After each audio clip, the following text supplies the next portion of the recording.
కడప నగరంలోని కమలాపురం ఎమ్మెల్యే కార్యాలయంలో ఎమ్మెల్యే పుత్తా కృష్ణ చైతన్యారెడ్డి మీడియాతో మాట్లాడారు. రాష్ట్ర బడ్జెట్పై ప్రతిపక్ష నేతల విమర్శలకు ఆయన ఖండించారు. రాష్ట్ర ప్రభుత్వం ప్రవేశపెట్టిన సుమారు 3,32,000 కోట్ల రూపాయలు బడ్జెట్ రాయలసీమ జిల్లాలకు అభివృద్ధి సంక్షేమానికి ప్రాధాన్యత కల్పించిందని తెలిపారు. భావితరాల భవిష్యత్తును దృష్టిలో ఉంచుకొని బడ్జెట్ రూపొందించామన్నారు. ముందుగా శివరాత్రి శుభాకాంక్షలు. రోజు లేట్ అయింది, నిన్న గుళ్ళల్లో అందరితో ఆ కార్యక్రమాల్లో ఉండడం కాబట్టి మాట్లాడలేకపోయాం. ముఖ్యంగా ఈరోజు మనం నిన్న శనివారం రోజు ప్రవేశపెట్టిన బడ్జెట్ గురించి చెప్పుకోవాల్సిన అవసరం ఉంది. మన రాష్ట్ర అభివృద్ధి సంక్షేమం రెండు కలిపి ఏదో ఈ సంవత్సరానికి మనం ప్రొజెక్ట్ చేసి ఏదో చెప్పేసి మాటలు పోవట్లేదు కాకుండా భవిష్యత్ తరాలకు ఎలా ఉండాలని కూడా ప్లానింగ్ చేసే బడ్జెట్ ఇది. ముందు అంటే 2047 స్వర్ణాంధ్ర దిశగా పోవాలనంటే దానికి అడుగులు ఇప్పటి నుంచి వేయాలనే దానికి అనుగుణంగా బడ్జెట్ బడ్జెట్ తయారు చేయడం జరిగింది. అన్నీ ఈరోజే మాటలు గారు ఈరోజు కథలు చెప్పి వదిలేసే పరిస్థితి లేకుండా మన భవిష్యత్ తరాల వాళ్ళ భవిష్యత్తును దృష్టిలో పెట్టుకోవడం చేయడం జరిగింది. దగ్గర 3,32,000 బడ్జెట్, 3,32,000 కోట్ల రూపాయల బడ్జెట్. ఇంత బడ్జెట్ రాష్ట్ర చరిత్రలో మొదటిసారి పెట్టారు. ఏదో అంకెల గారిడి అని ప్రతిపక్షం చెప్తా ఉంది, కానీ అంకెల గారిడినా చేతలతో చూపించేది అనేది ఈ సంవత్సర కాలం తెలుస్తుంది. ఎందుకనంటే గత సంవత్సరంలో మీరు చేసిన ఆర్థిక విధ్వంసాన్ని కూడా గాడిన పెడుతూ ఏదైతే మీరు కొన్ని సంవత్సరాలుగా బకాయిలు పడ్డ బిల్స్ పెండింగ్ చేసుకుంటా మ్యాచింగ్ గ్రాంట్ పే చేసి సెంట్రల్ ఫండ్స్ని కూడా గాడిలో పెట్టి సెంట్రల్ ఫండ్స్ని మళ్ళీ తిరిగి రాష్ట్రానికి వచ్చే విధంగా చేసి మీరు చేసే పాపాలని కడుక్కుంటా కూడా అన్ని సంక్షేమ పథకాలు 90% సంక్షేమ పథకాలు ఇంప్లిమెంట్ చేయడం జరిగింది. ఇవన్నీ చిత్తశుద్ధి ఉంది కాబట్టి గౌరవ ముఖ్యమంత్రి గారికి చెయ్యాలి, ప్రజలకు సేవ చేయాలా, ప్రజలకు మంచి చేయాలని ఒక ఆలోచన ఉంది కాబట్టి ఇవన్నీ చేయడం జరుగుతూ వచ్చింది. ఈ బడ్జెట్ స్పష్టమైన దిశను మన 2047 స్వర్ణాంధ్రప్రదేశ్కి చూపించే విధంగా ఉంది. ఎప్పుడూ లేకుండా ఉండగా క్యాపిటల్ ఇన్వెస్ట్మెంట్ కింద 54,000 కోట్ల రూపాయలు, ముందు 22,000 కోట్ల రూపాయలు 30 కోట్లు క్యాపిటల్ ఇన్వెస్ట్మెంట్కి ఉంటే ఈ బడ్జెట్లో 53,915 కోట్ల రూపాయలు, అంటే దగ్గర 54,000 దగ్గర 54,000 కోట్ల రూపాయలు మూలధనం క్యాపిటల్ ఇన్వెస్ట్మెంట్కి, అంటే డెవలప్మెంట్కి సంబంధించి. క్యాపిటల్ సిటీ అయితేనేమి, పోలవరం అయితేనేమి, ఇక్కడ ఉన్న ప్రతి ఒక్క కాన్స్టిట్యున్సీకి సంబంధించిన ఎంఎస్ఎంఈ పార్కులకైతేనేమి, రూరల్ డెవలప్మెంట్కి సంబంధించిన ఇన్ఫ్రాస్ట్రక్చర్ డెవలప్మెంట్కి అయితేనేమి, ఇరిగేషన్కి అయితేనేమి, ఎప్పుడూ లేని విధంగా ఇరిగేషన్కి కూడా ఈసారి పెద్ద ఎత్తున క్యాపిటల్ ఇన్వెస్ట్మెంట్లో పెట్టడం జరిగింది.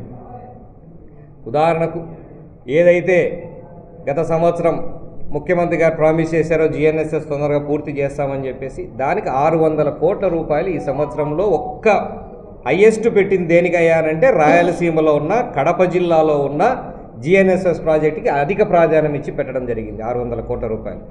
మళ్ళీ నిన్న మీటింగ్లో మాకు చెప్పడం జరిగింది, ఒకవేళ పనులుగా పూర్తి చేస్తే అడిషనల్గా శాంక్షన్ చేసి సంవత్సరంలో పూర్తి చేయడానికి కూడా మేము ప్రయత్నం చేస్తాం. 600 అనుకుంటే అవసరం లేదు, అది పూర్తి అవుతున్నాయి, పనులు ముందుకు పోతున్నాయంటే బడ్జెట్ రివైజ్ చేసి అయినా కూడా పూర్తి అయ్యేంత వరకు కూడా 1000 కోట్లు కూడా మేము అడ్జస్ట్ చేయడానికి రెడీగా ఉన్నామని చెప్పేసి ముఖ్యమంత్రి గారు స్వయంగా ఆయన నోటితో మాతో చెప్పడం, కడప జిల్లా నాయకులతో, ఇన్ఛార్జీలతో, ఎమ్మెల్యేలతో పెట్టిన మీటింగ్లో చెప్పడం జరిగింది. అంటే చాలా క్లియర్గా ఉన్నారు రాయలసీమ యొక్క డెవలప్మెంట్కి. ఏదైతే రాయలసీమ ఎత్తిపోత పథకం కింద నేను తెచ్చాను మీరు చెయ్యట్లేదు అని రోజు డ్రామాలు ఆడుతున్నారు. పర్మిషన్స్ లేకుండా, గ్రీన్ ట్రిబ్యునల్ పర్మిషన్స్ లేకుండా మొదలుపెట్టి వాళ్ళు అప్పుడే నోటీస్ ఇచ్చారు. నోటీస్ ఇస్తేనే పనులు ఆపాడు. వాళ్ళకి ప్రభుత్వంలో ఉన్నప్పుడే జరిగింది. పర్మిషన్స్ లేకుండా డీవియేట్ చేశారు, మీరు చెయ్యకూడదు అని చెప్పేసి ఆడ పని ఆపాడు. ఎందుకు ఆపేశాడు చెప్పమంటే, ఇంకొకటి మాకు కాంట్రాక్ట్లో వచ్చే అర్త్ వర్క్ అంతా అయిపోయింది, డబ్బంతా మేము ఎత్తుకున్నాం, ఇంకా దీంట్లో చేసినా కూడా మాకు వచ్చే పని లేదని చెప్పి ఆ రోజు పని ఆపుకున్నాడు. దాని మీద ఈరోజు డ్రామాలు చేయడం మొదలు పెడతా ఉన్నాడు. ఎంతయ్యా ఇప్పుడు గౌరవ ముఖ్యమంత్రి గారు మన కూటమి ప్రభుత్వం వచ్చిన తర్వాత హంద్రీనివా పనులు పూర్తి చేయలేదా? దగ్గర 2,500 కోట్ల రూపాయలు గత సంవత్సరంలో ఒక్క మన రాయలసీమకే ఖర్చు పెట్టడం జరిగింది. ఇప్పుడు పోలవరం మీద ఖర్చు పెడతా ఉన్నారు, మనకు రాయలసీమకు అన్యాయం చేస్తారని అంటున్నాడు. పోలవరం మీద నిర్మించిన అక్కడి నుంచి డైవర్ట్ చేసి అక్కడి నుంచి తీసుకొస్తే కృష్ణా వాటర్ అంతా మన రాయలసీమకు డైవర్ట్ చేయాలనేదే కదా ముఖ్య ఉద్దేశం. ఇప్పుడేం వాళ్ళకి నీళ్ళు తక్కువ ఉన్నాయా? ఆ నీళ్ళు అక్కడ సరిపెడితే పోలవరం నీళ్లు కృష్ణా జిల్లాలకు అందరికీ ఈ పక్క నిలబెడితే ఆ కృష్ణాకు పోయే వాటర్ అంతా కూడా మనకు డైవర్ట్ చేయాలని చెప్పేసి అందులో ఆయన ఈసారి చాలా తెలివిగా వ్యవహరించి బాధ్యతగా వ్యవహరించి నాయకులందరూ చెప్తే ప్రతి ఒక్క రిజర్వాయర్ ప్రతి ఒక్క చెరువు నింపారు. ఏ మార్గంలో నింపాము, ఎట్లా పరిస్థితి, ఎక్కడ అవకాశం ఉంటే అక్కడ పనులు పూర్తి కానికి కూడా అన్ని రకాలుగా ఇప్పుడు మా దగ్గర చెప్తారు, జిఎన్ఎస్ఎస్ నుంచి చిన్న గండి కొట్టించి ఉన్న వంకలకి పని పూర్తి కాలా, కానీ ఆ వాటర్ ఎక్కడికో చోటుకు ఉపయోగపడాలంటే వంకలకు కలిపి ఆ వంకల ద్వారా 7 చెరువులు నింపించారు. చేయాలని ఉద్దేశం ఉండాలి కదా, రైతులకు బాగు చేయాలని, వాళ్ళకు మేలు చేయాలని కదా. ఊరికి ఆడ కూర్చొని డ్రామాలు వేసుకొని టెంట్లు వేసుకొని ఏదో ఒకటి చేయాలా? అసెంబ్లీలోకి వచ్చి కూర్చొని ఎందుకు మాట్లాడటం లేదు? 11 మందిలో నువ్వు కూడా ఎమ్మెల్యే కదా జగన్మోహన్ రెడ్డి గారు, ఎందుకు మాట్లాడటంలా? అది వచ్చి ఇదే అంశాన్ని ఏదైతే రాయలసీమ ఎత్తిపోత పథకాన్ని ఆపేశారు, రాయలసీమకు అన్యాయం చేస్తాను రోజు మాట్లాడుతూ ఉన్నారే, అసెంబ్లీలో ఎందుకు మాట్లాడకూడదు? దానికి సరైన సమాధానం నీ ముఖం మీద వస్తుందని చెప్పే కదా రాకుండా భయపడిపోతా ఉన్నాం. కరెక్ట్గా 10 నిమిషాలు గవర్నర్ ప్రసంగం విని దాంట్లో బాగలేదంటే నిరసన చెప్పే విధానం ఒకటి, కానీ మన అసెంబ్లీకి వచ్చి గవర్నర్ ప్రసంగం వచ్చినారు అలా స్టార్ట్ చేసిన ఇట్లా సైగలు పాండి అని వాళ్ళు పోయి అడ్డంగా నిలబడినారు. కరెక్ట్గా 10 నిమిషాలు అయిపోతానే 11వ నిమిషంలో రాండి ఇట్లా సైగలు. అంటే రాండి అంటే వాళ్ళు పోండి అంటేనే గవర్నర్ వాళ్ళ సీటు కాడికి పోవాలి, రాండి అంటే ఆ నుంచి వచ్చేయాలి. 10 నిమిషాలు నీకు గవర్నర్ ఏం చెప్తున్నాడు అంటే ఇంకా మొదలు పెట్టలేదు, స్టార్ట్ అవుతుంది, అసలు సబ్జెక్ట్లోకి వెళ్ళలేదు, అది వినే ఓపిక కూడా నీకు లేదే. నువ్వు రాష్ట్ర ప్రజల బాగోగులు ఏమి వింటావు? నేను తిన్నాను అని చూసినావు, అది నువ్వు ఏమీ వినలేదని చెప్పే జనాలు నుంచి కొట్టి పక్కన పడేసినారు. దాన్ని కూడా ఇప్పుడు కూడా నువ్వు గ్రహించకుండా మళ్ళీ నా సిస్టమ్ నాదే అన్నట్టుగా నువ్వు బిహేవ్ చేయడం చాలా ఎందుకనంటే గవర్నర్ స్పీచ్ ఇచ్చేటప్పుడు పేపర్లు దించి గవర్నర్ అసలు గవర్నర్ చెప్పేది వింటే కదా నువ్వు దాంట్లో మంచి ఉందా చెడు ఉందా తినేదానికి, అది కూడా ఈయన ఓపిక లేని పరిస్థితి నీది. అలాగే ఈ బడ్జెట్లో వ్యవసాయ అనుబంధ రంగాలకు దగ్గర 13,598 కోట్లు చేయడం జరిగింది. ఎంత చిత్తశుద్ధి ఉంటే మీకు ఈ సంవత్సరంలో జరిగిన సంస్కరణలు తీసుకుంటే మీరు ఎంత గమనించాల్సిన ఉంది. ఏ క్యాపిటల్ సబ్సిడీ మన ఏదైతే ధరల స్థిరీకరణ కోసం పెట్టిన బడ్జెట్ 300 కోట్లు అయితే పరిస్థితి బాగాలేనప్పుడు కోకో రైతులకైతేనేమి, మన జిల్లాకు సంబంధించిన ఉల్లి రైతులకైతేనేమి, మామిడి రైతులకు ఎప్పుడూ లేని విధంగా మామిడి రైతులకు పొగాకు రైతులకు ఉన్న బడ్జెట్ కన్నా 300 కోట్లు కేటాయిపోయిన సంవత్సరం 1,200 కోట్ల రూపాయలకు తీసుకుపోయినారు. అవసరం ఉన్నప్పుడు రైతులకు అవసరం ఉన్నప్పుడు దాన్ని తీసుకెళ్లారా? ఒక సంవత్సరంలో 1,200 కోట్ల రూపాయలు ధర స్థిరీకరణకు తెలుగుదేశం ప్రభుత్వం పెడితే 5 ఏళ్లకు గాను మీరు 800 కోట్లు పెట్టారు. ఎవరికి చిత్తశుద్ధి లేదు, ఎవరికి ప్రజల మీద ప్రేమ లేదు, అర్థం కావట్లేదా? ఈ సంవత్సరం కూడా 500 కోట్ల రూపాయలు బడ్జెట్ కేటాయించినారు, కానీ అవసరమైతే ఎంత దూరమైన ఎంత అమౌంట్ అయినా వెచ్చించడానికి రెడీ అని చెప్పేసి మన శాసనసభలో వ్యవసాయ మంత్రి గౌరవనీయులు అచ్చెన్నాయుడు గారు చెప్పడం జరిగింది కదా. పోయినసారి చేశాం, ఊరికే మాటలు చెప్పడం కాదు, అవసరం ఉన్నప్పుడు మళ్ళా అవసరమైతే రైతులకు అవసరమైనప్పుడు మేము వచ్చి చేస్తామని చెప్పడం జరిగింది. దాంట్లో అలాగే మన రాయలసీమ అని మాట్లాడుతూ రాయలసీమను గ్లోబల్ హార్టికల్చరల్ హబ్గా గుర్తించడానికి బడ్జెట్ కేటాయించడం జరిగింది. ఏదో రాయలసీమ హార్టికల్చర్ హబ్ కాదు, ప్రపంచంలోనే హార్టికల్చర్ అంటే రాయలసీమను అన్నట్టుగా తయారు చేయాలని చెప్పి దానికి ప్రణాళికగా ఈ మధ్య ఎస్టిమేట్లు వేసినారు. ఒక్క కమలాపురం కాన్స్టిట్యున్సీకే 100 కోట్ల చిల్లర రోడ్ డెవలప్మెంట్ రైతులకు సంబంధించినవి చేసుకొని పెట్టినారు. ఏంటి? ఇన్ఫ్రాస్ట్రక్చర్ డెవలప్మెంట్కే. ఇవి కాకుండా ఫుడ్ ప్రాసెసింగ్ యూనిట్స్ వస్తాయి, గోడౌన్స్ వస్తాయి, కోల్డ్ స్టోరేజ్ యూనిట్స్ వస్తాయి. ఎంత చిత్తశుద్ధి లేకుంటే ఇంతకుముందు ఏదైతే యువగలం పాదయాత్రలో లోకేష్ గారు రాయలసీమ అంతా హార్టికల్చర్ అప్ చేస్తానో దానికి అడుగులు వేస్తాను, దానికి చిత్తశుద్ధితో పని చేస్తాను. దీని గురించి మాట్లాడరే, దీని గురించి డెవలప్మెంట్ మాట్లాడరే.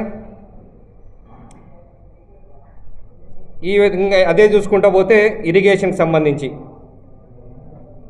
పోయిన సంవత్సరం కన్నా ఈసారి 4,000 కోట్ల రూపాయలు అదనంగా ఇరిగేషన్ డిపార్ట్మెంట్కి అప్పచెప్పడం జరిగింది. 4,000 కోట్లు ఎప్పుడూ లేనటువంటి విధంగా పోయిన సంవత్సరం చెప్పిన దానికన్నా అదనంగా ఖర్చు పెట్టారు ఇరిగేషన్లో.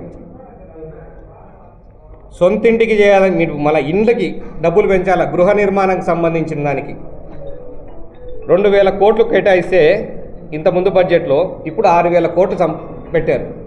ఏదైతే ఇంటికి మనం 2.5 కోట్లు ఇస్తామన్నారో దగ్గర మొత్తం అంతా కలిపి 270 చేస్తామన్నారు, దానికి దిశగా బడ్జెట్లో ప్రవేశపెట్టడం జరిగింది. కొత్తగా అన్నీ ఎవరెవరికి రిక్వైర్మెంట్ ఉందో వాళ్ళ ఇండ్లన్నీ కూడా తీసుకోవడం జరిగింది రిక్వైర్మెంట్. దాని ప్రకారంగా బడ్జెట్ అలాట్ చేయడం జరిగింది. ఏ శాఖను మీరు కాదంటారు చెప్పండి. దీని విధంగా ఏది మీరు ఊరికే కొద్దిమంది అయితే ఆడ స్పీచ్ చెప్తున్నారో లేదో మాట్లాడుతున్నారో లేదో కూడా తీసుకొచ్చి ఇది అంకెల గారెడ్డి బడ్జెట్ అని అన్నారు. అసలు చూసారా ఏం పెట్టారని కనీసం? మీరు బయటికి వచ్చి అంకెల గారెడ్డి అని బడ్జెట్ అని అన్నారు. ఆడ కూర్చొని ఇక్కడ ఒక పక్క కేశవ్ గారు బడ్జెట్ చదువుతూ ఉన్నారు, ఆ పక్కన బయట ప్రెస్ మీట్లు పెట్టుకొని మాట్లాడుతూ ఉన్నారు వైసీపీ వాళ్ళు. ఏం విన్నారని మీరు? సార్ బడ్జెట్లో ఏం పెట్టారని మీరు అంకెల గారెడ్డి చేసుకుంటే దాని మీద మాట్లాడే ప్రసక్తి లేదు, దాని సమాధానం చెప్పే ఆలోచన లేదు వాళ్ళకి. ఊరికే మేము చెప్పినారు, ఖండిస్తున్నాం, పోతున్నాం. దేనికి ఖండిస్తున్నాం కూడా తెలియదు. సినిమాలో కోటేస్తున్నాం, దేనికి ఖండిస్తున్నాం అంతే. అదే పరిస్థితి ఉంది ఇప్పుడున్న వైసీపీ నాయకులది. చాలా దారుణమైన పరిస్థితి. మీరు ప్రజల గురించి ఆలోచించే మీకు చిత్తశుద్ధి లేదని గత 5 ఏళ్ళలో చూసాం. బీసీల సంక్షేమం కోసం 51,000 కోట్లు, ఎస్సీలకు 20,000 కోట్లు, ఎస్టీ సంక్షేమానికి 9,000 కోట్లు, మైనార్టీ సంక్షేమానికి 6,000 కోట్లు, మహిళలు శిశు వికలాంగుల సంక్షేమం కోసం 4,500 కోట్లు. EWS economic weaker sections, OC caste, upper క్యాస్ట్లో కూడా వీక్గా ఉన్న వాళ్ళందరికీ కూడా 10,000 కోట్ల రూపాయలు కేటాయింది.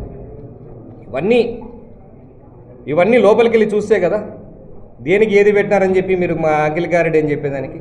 చెప్పినవి ఎంతవరకు పూర్తి చేసాం గత సంవత్సరంలో, మీరు ఇవి చేయలేదని క్వశ్చన్ చేయండి, దానికి సమాధానం చెప్తాం. మీరు బడ్జెట్లో ఇవి చెప్పారు, ఇన్ని కేటాయించారు, దీంట్లో ఇన్ని జరగలేదు, ఇన్ని లోపాలు ఉన్నాయంటే తప్పకుండా దాని మీద డిస్కషన్ చేయండి. రండి, అసెంబ్లీ పెట్టినారు, మార్చి 7వ దాకా అసెంబ్లీ ఉన్నాయి, దాని గురించి డిస్కస్ చేయండి. మీరు సూచనలు ఇవ్వండి, ఇంకా ఇలా చేస్తే బాగుంటుందని చెప్పండి. అంతేగాని బయట కూర్చొని ప్రెస్ మీట్ ముందు కూర్చొని కనీసం విలేకరులు అడిగే ప్రశ్నలకు కూడా సమాధానం చెప్పలేకుండా పారిపోయే పరిస్థితి. ఇంత దారుణంగా ఉంటే చాలా కష్టము. ప్రజలు చూస్తూనే ఉన్నారు, మీడియా చూస్తారు. ఇంతకు ముందు కన్నా టీవీ న్యూస్ చూస్తేనే అని అనుకుంటున్నారు. ఇప్పుడు సోషల్ మీడియాలో ప్రతి చోటికి ప్రతిరోజు ప్రతి పూట వెళ్ళిపోతూ ఉంది, ప్రజలు గమనిస్తూనే ఉన్నారు. పాఠశాల విద్యకు సంబంధించి 32,000 కోట్లు, పోయినసారి 28,000 కోట్లు ఉంటే అది కూడా పెంచడం జరిగింది. పాఠశాల మౌలిక వసతుల కోసమే, ఇంపార్టెన్స్ కోసమే దగ్గర 1,500 కోట్లు ఈసారి బడ్జెట్లో పెట్టారు. అంటే ఇంప్రూవ్మెంట్ ఆఫ్ ఇన్ఫ్రాస్ట్రక్చర్కి 1,500 కోట్ల రూపాయలు దానికి పెట్టారు. స్కిల్ డెవలప్మెంట్కి సంబంధించి, హైయర్ ఎడ్యుకేషన్కి సంబంధించి 2,500 కోట్లు, స్కిల్ డెవలప్మెంట్కి సంబంధించి 1,200 కోట్లు అదనంగా కేటాయించడం జరిగింది. పెన్షన్లకు ఏదైతే 4,000 పెన్షన్లు మీరు చెప్తారు కానీ చెయ్యరు, వీళ్ళు చెప్తారు కానీ ఎప్పుడు చేయరని చెప్పారు. 1వ తేదీకి పెన్షన్ ఎప్పుడన్నా దాటి ఇస్తున్నారా? 1వ తేదీకి పెన్షన్ దాటి ఇస్తున్నారంటే వాళ్ళు ఊర్లో అందుబాటు లేకపోవడం వల్లనే. లేదంటే సెలవు వచ్చింది 1వ తేదీ అంటే ఒకరోజు ముందే ఇస్తూ ఉన్నారు. సెలవు రోజు అధికారులను ఇబ్బంది పెట్టడం తలుచుకోలేదు, బ్యాంకులు లేవు డ్రా చేయాలనే రీజన్ చెప్పకుండా ఉండేదానికి ముందు వర్కింగ్ డే రోజే ఇవ్వడం జరుగుతూ ఉంది. జీతాలకు ఇబ్బంది లేకుండా చేస్తూ ఉన్నారు. ఏ రోజైనా కూడా 1వ తారీఖు జీతాలు పడేటట్టు చేస్తాను. విద్యుత్ సబ్సిడీ కోసం 11,000 కోట్ల రూపాయలు ఈరోజు ఏదైతే రైతులకు సంబంధించిన విద్యుత్ సబ్సిడీ ఇస్తూ ఉన్నారో ఉచిత కరెంటుకు దానికి సంబంధించి 11,000 కోట్ల రూపాయలు పెట్టడం జరిగింది. అన్ని రకాల రైతులకి, ఆరోగ్య రంగానికి, స్పెషల్గా కొప్పర్తికి ఈసారి ఎందుకనంటే వర్క్స్ స్టార్ట్ అయినాయి. రోజు సంవత్సరం నుంచి మీరు చెప్తా ఉన్నారు రాలేదని అంటే టెండర్లు కూడా పూర్తయినాయి. ఇన్ఫ్రాస్ట్రక్చర్ వర్క్ డెవలప్ అవుతూ ఉంది. దానికి కనెక్టింగ్ రోడ్స్ కూడా మళ్ళీ R&Bలో కొత్తగా ప్లాన్ చేసేసి NH డిపార్ట్మెంట్తో లింక్ చేయాలి ప్రతి చోటకని చెప్పేసి దానికి అదనంగా ప్లాన్ చేస్తూ ఉన్నారు. ఎక్కడి నుంచి కనెక్టివిటీ పూర్తిగా ఉండాలి, పూర్తిగా ప్లాన్ చేస్తూ ఉన్నారు. కొత్త మొన్న జరిగిన CI సమ్మిట్లో జరిగిన ఒక 450 ఎకరాలు కూడా భూ కేటాయింపు జరిగింది ఒక కంపెనీకి. ఎలక్ట్రికల్ ఎక్విప్మెంట్ తయారు చేసేదానికి, సోలార్ సంబంధించినవి ప్లస్ కండక్టర్ సంబంధించినవి ఇవన్నీ తయారు చేయడానికి సంబంధించిన కంపెనీకి భూ కేటాయింపు జరిగింది, ఆ డెవలప్మెంట్ జరుగుతుంది. ఆల్రెడీ ఎగ్జిస్టింగ్ డెవలప్మెంటు మేము వదిలి వెళ్ళిపోదాం అనుకున్నాం, మీరు వచ్చిన తర్వాత నమ్మకం జరిగింది. మళ్ళీ ఎక్స్పాన్షన్ చేయడానికి వాళ్ళు రెడీగా వచ్చి వాళ్ళు ఎక్స్పాన్షన్ కూడా చేయడానికి మొదలు పెడతా ఉన్నారు. ఇంకా చాలా కంపెనీలు డిస్కషన్లో ఉన్నాయి, తొందరలో అవి కూడా అనౌన్స్ చేస్తారు. ఇవి కాకుండా ఏదైతే స్కిల్ సెంటర్ని ఇక్కడ కొప్పర్తి నుంచి విజయవాడలకు తరలిస్తున్నారు, రాయలసీమ నుంచి తరలిస్తున్నారు, కడప నుంచి తరలిస్తున్నారు అని చెప్పి నోటికి వచ్చిన మాట్లాడిన వైసీపీలకు సమాధానం, ఇంతకుముందు మీరు స్కిల్ సెంటర్ ఊరికే భూమి మాత్రం కేటాయిస్తా అని చెప్పారు, కానీ ఆ కేటాయింపు కూడా జరగలా. ఆ కేటాయింపు మేము చేయడమే కాకుండా మీరు ఎవరో ప్రైవేట్ వాళ్ళు వస్తే ఇక్కడ పెట్టిస్తాము, వాళ్ళకి భూమి కేటాయిస్తాము అని జరిగితే అది గవర్నమెంట్తోనే ఇంప్లిమెంట్ చేయించి సెంట్రల్ గవర్నమెంట్ ఫండ్స్ ద్వారా స్కిల్ డెవలప్మెంట్ సెంటర్కి ఇక్కడ కొప్పర్తిలో టెక్నాలజీ సెంటర్ అంటారంటే ఎంత పెద్ద ఎత్తున్నారంటే మీకు చెప్పాలంటే ఏవైతే మనకి ఇండస్ట్రీస్లోకి పోతే ఎక్విప్మెంట్ ఉంటుందో వాటి డైరెక్ట్గా ఇక్కడ మిషన్లు ఇక్కడ పెట్టి అవన్నిటికి మీద ట్రైనింగ్ ఇచ్చే పరిస్థితి. మన డిఫెన్స్ ఏవియేషన్ అకాడమీకి సంబంధించిన ఇండస్ట్రీస్ ఎక్కడైతే లేపాక్షి దగ్గర మళ్ళీ తిరుపతి దగ్గర వస్తున్నాయో దానికి సంబంధించిన స్కిల్స్ ట్రైనింగ్ ఇవ్వడానికి ఇక్కడ ఉన్న లోకల్ పీపుల్కి, ఏవైతే ఆటోమొబైల్ ఇండస్ట్రీస్కి వస్తున్నారో దానికి సంబంధించిన స్కిల్స్, ఆ మిషనరీకి సంబంధించిన స్కిల్ ఎక్విప్మెంట్ ట్రైనింగ్ ఇవ్వడానికి, సర్వీస్ సెంటర్లో అవసరమైన స్కిల్, అన్ని రకాల స్కిల్స్కు ఒక మంచి సెంటర్ లాగా ఒక చిన్న యూనివర్సిటీ లాగా ఏర్పడే అవకాశం ఉంది మన కొప్పర్తిలో. ఇప్పుడు దానికి కూడా సెంట్రల్ గవర్నమెంట్ ఫండ్స్ త్వరలోనే గౌరవ ముఖ్యమంత్రి గారు వచ్చి దాన్ని కూడా ప్రారంభించడం జరుగుతుంది. దాని ఫండ్ జరిగింది.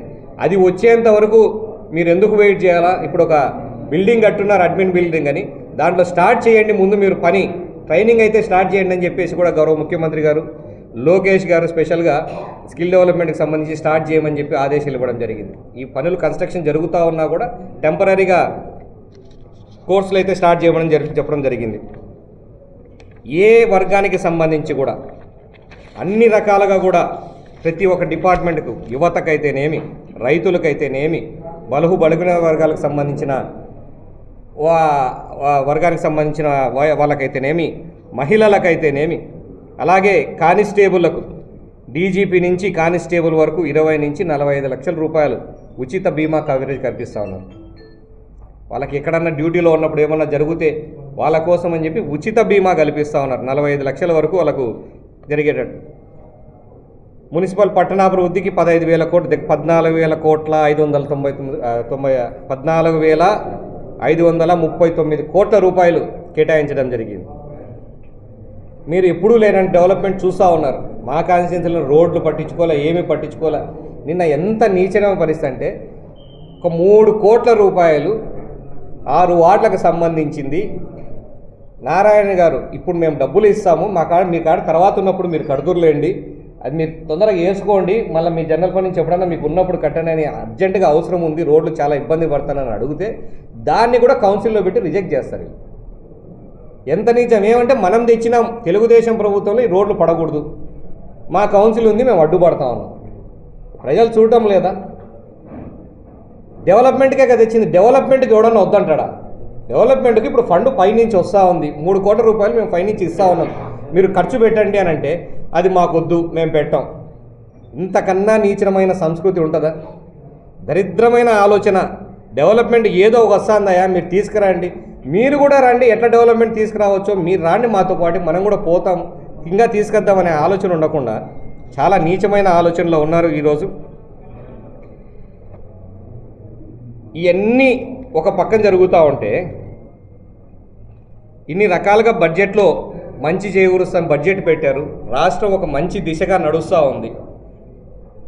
ఏదైతే దిశగా వస్తుందో దాని మీద సబ్జెక్ట్ మాట్లాడలేక పనికిరాని సబ్జెక్టులన్నీ తీసుకొస్తారు. ఆయన గౌరవ ముఖ్యమంత్రిని ఇష్టం వచ్చినట్టు తిడతారు. తిట్టిన తర్వాత వాళ్ళని ఏదన్నా యాక్షన్ తీసుకోవాలని ఎవరన్నా కోప్పడి వాళ్ళ మీదకి పోతున్నారంటే ఒక సీన్ క్రియేట్ చేసి దాని మీద రోజుకు ఒకరు పరామర్శ. ఆయన ఏం మంచి పని చేశాడని చెప్పి పరామర్శకు వెళ్తున్నారు, ఆయనకి ఏం ఆరోగ్యం బాగాలేదని పరామర్శకు పోతూ ఉన్నారు. నాకు అర్థం కావట్లేదు. చేసింది చాలా తప్పుడు పని. ఎవరినైనా కూడా మొన్న కూడా లోకేష్ గారు కౌన్సిల్లో గట్టిగా చెప్పడం జరిగింది, ఎవరి తల్లినైనా చెల్లినైనా అక్కనైనా ఎవరినైనా ఆడవాళ్ళని అవమానిస్తే క్షమించేదే లేదు. భారతీరెడ్డి గారి మీద కామెంట్ చేసినా కూడా మేము వాళ్ళని జైల్లో వేసాం, మా పార్టీ వ్యక్తులైనా కూడా వాళ్ళని సస్పెండ్ చేసి జైల్లో వేయడం జరిగింది, క్షమించేదే లేదు అని మరి ఒక్కసారి గట్టికొన్నారు. ఇది ఇంతకన్నా కరెక్ట్గా. ఎందుకనంటే మీరేమో ముఖ్యమంత్రి గారు అమ్మను తిట్టమంటారు, భార్యను తిట్టమంటారు, కూతుళ్ళని తిట్టారు, కొడుకులు తిట్టమంటారు. ఇక్కడ మా అపోజిషన్ వాళ్ళని తిట్టే మా వాళ్ళైనా క్షమించేది లేదని చెప్పే సంస్కృతి ఎవరిదయ్యా మంచి సంస్కృతి? దానిల గురించి మాట్లాడకుండా నిన్న లడ్డు గురించి సమస్య జరుగుతుంది, ఓకే జరుగుతుంది, పక్కన పెట్టండి. ఏమన్నా మాట్లాడతారు ఆయన జగన్మోహన్ రెడ్డి గారు? అదేదేదో గుడి దగ్గర అంట లడ్డు అంట, అదేదో గుడి వెంకటేశ్వర స్వామి తిరుమల గుడి, అదేదో గుడి. ఇంతకన్నా దారుణమైన మాట్లాడుతున్నావు నువ్వు, ఏదో చెప్పుకుంటాను. నెయ్యే లేదే అంటే నెయ్యి లేదు కాబట్టి కల్తీ జరగలేదంట.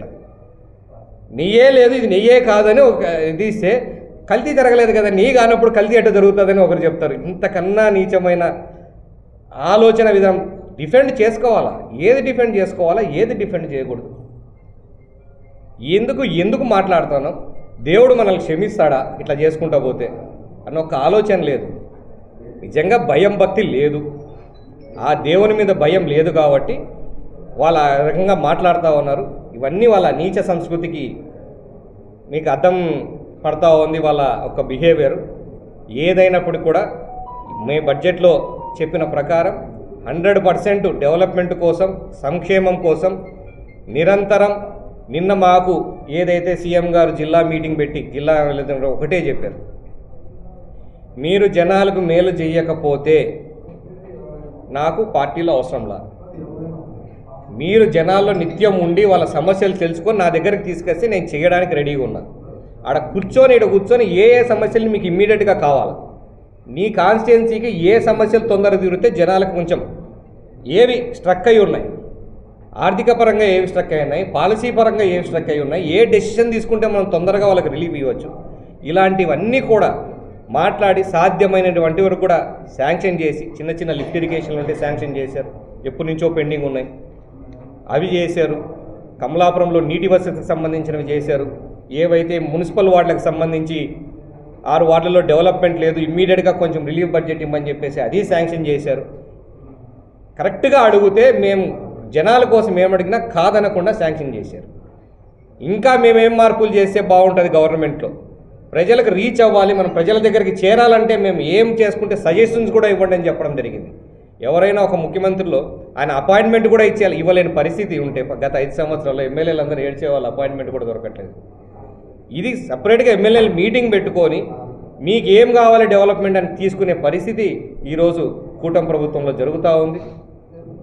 ఏ రోజు పోయినా కూడా మేము relief fund, CM relief fund కానీ ఎక్కడైనా పోయినా ఆఫీసుకు పోతే సాయంత్రం 5 గంటలకు కలిసే పరిస్థితి మాకు ముఖ్యమంత్రి గారు. మాకు ఈ అర్జెంట్ అవసరం ఉందని చెప్పుకునే పరిస్థితి మాకుంది. గత ప్రభుత్వంలో అది లేదు కదా. ఆయన ఇల్లు దాటి బయటకు వచ్చి ఎన్ని రోజులు వచ్చినాడు? ఈయన ఇంట్లోనే కంటిన్యూస్గా పొద్దు నుంచి రాత్రి పండగ లేదు, పబ్బం లేదు, ఏమీ లేదు. ప్రజలను ఆలోచించుకునే విధానం ఇది. ఇదే స్పీడ్తో ఏదైతే స్పీడ్ ఆఫ్ డూయింగ్ బిజినెస్ అంటున్నాడో, ఆయన ఎంత స్పీడ్గా ఆయన బిజినెస్ చేస్తాడో, బిజినెస్ వాళ్ళని మాత్రమే ఎంకరేజ్గా స్పీడ్గా చేయడం కాదు, మేము చేసే పని కూడా స్పీడ్గా ఉండాలని చెప్పాడు. ఇదే స్పీడ్తో పోతాను. 2047కి స్వర్ణాంధ్రప్రదేశ్ సాధించడం ఖాయం. దానికి అనుగుణంగా ప్రతిరోజు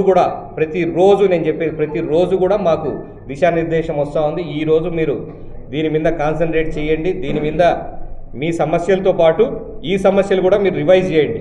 మీరు జనరల్ ఇష్యూస్ మీరు ఏం చేస్తున్నారో చేయండి, కానీ ఈరోజు ఈ సమస్య ఉంది, దాని మీద కాన్సన్ట్రేట్ చేయండి. దీని మీద ప్రజలకు ఇష్యూ ఉంది, మీ ఫీడ్బ్యాక్ తీసుకోండి అని చెప్పి మమ్మల్ని గైడ్ చేస్తూ ఉన్నారు. కాబట్టి ఖచ్చితంగా కూటమి ప్రభుత్వం యొక్క మంచి ఉద్దేశం మీ అందరికీ తెలియాలని చెప్పి ఈరోజు ప్రెస్ మీట్ పెట్టడం జరిగింది. ఇప్పటికైనా ఆ దరిద్రపు కొట్టు మైండ్ సెట్ మార్చుకోండి, ఆ నెగిటివ్ మైండ్ సెట్ మార్చుకోండి. ఎవరైనా మంచి చేస్తే మంచి చేస్తారని చెప్పండి.